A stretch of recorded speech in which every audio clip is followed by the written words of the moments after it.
Je m'appelle Emmanuelle Caluy.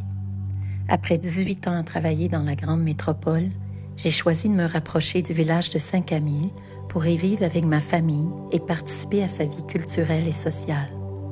Créatrice multidisciplinaire, exploratrice de la nature humaine, je m'unis depuis plus de 15 ans à plusieurs artistes et compagnies pour concevoir des spectacles de danse-théâtre et développer surtout des projets communautaires qui laissent une trace inspirante dans la société.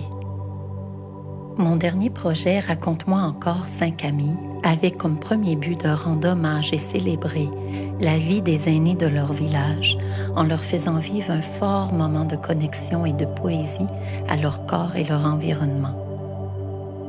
Grâce à des extensions que je nomme extraordinaires. Depuis 2014, je consacre mes recherches artistiques à ces extensions plastiques ou marionnettiques posées sur les corps pour rentrer en relation et danser avec son environnement. Après plusieurs années, je constate que pour les aînés, ces extensions ont plusieurs pouvoirs. D'abord, sortir des limites de leur corps physique et mental, faire ressentir leur immensité, créer des nouvelles connexions et perceptions d'eux-mêmes au niveau social et même spirituel, sortir de l'isolement, la séparation, cultiver la joie. Le projet s'est déroulé sur une période d'1 an.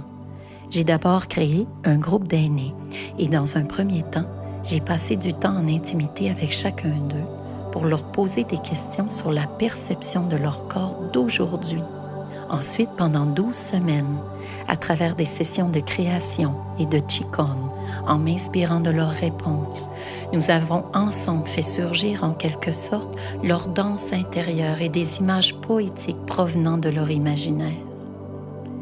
Tout l'hiver, j'ai travaillé intimement avec 3 artistes de la communauté en atelier pour la confection des extensions.